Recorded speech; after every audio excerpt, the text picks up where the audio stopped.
I'm Matt Gelka in Washington, where the federal takeover of D.C.'s law enforcement is expiring, and the Trump administration is touting its success. It's got virtually no crime. We call it crime-free. The president, surrounded by members of his cabinet and Secret Service, celebrated the crime crackdown in the nation's capital.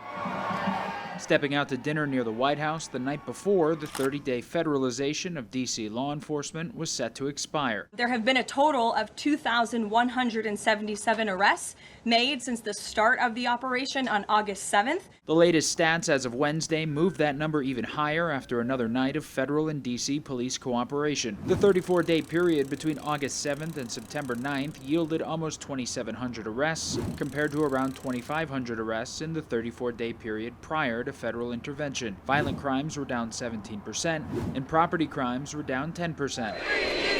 The emergency takeover has been met with some protests. D.C. Mayor Muriel Bowser says the city and feds will continue cooperating, and Congress has opted not to take a vote on extending the emergency order. Federal police officers can enhance the public safety mission of MPD. So federal police officers will be in the district. Any other officers that the federal government uses could be in the district, but not with MPD. But congressional Republicans are considering a group of bills to chip away at D.C.'s home rule authority, including giving the president the power to appoint D.C.'s attorney general, harsher penalties for homeless people in encampments, and making it easier to try young people as adults. Like President Trump, House Republicans are committed to restoring law and order in our nation's capital city. This body is full of lapdogs, doing exactly what the president wants. None of you know anything about Washington, D.C. The president has suggested surging troops to other Democrat cities with Democratic leaders largely opposed, but that could start in a red state. Louisiana's Republican governor said he would welcome the action, likely in New Orleans. Reporting in Washington, I'm Matt Gelka.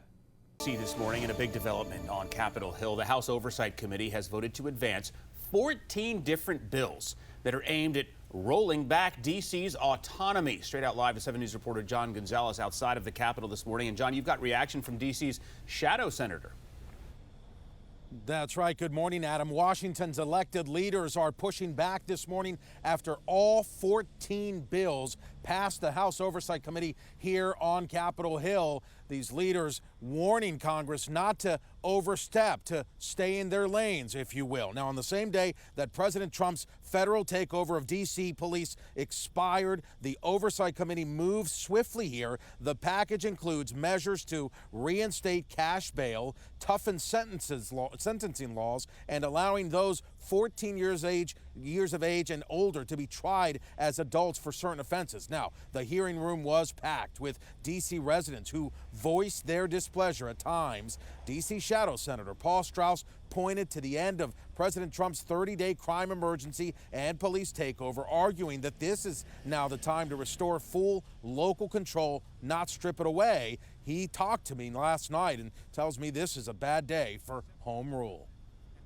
Some of them would have a devastating effect on both civil and criminal justice in D.C. In particular, the bill to allow Donald Trump to appoint the attorney general instead of having him elected by D.C. voters.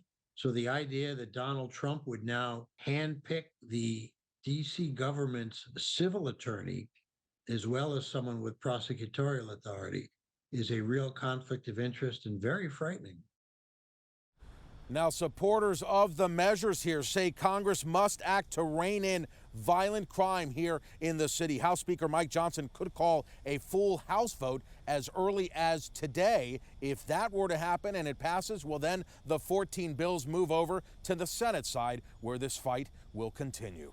Reporting live on Capitol Hill, John Gonzalez, 7 News.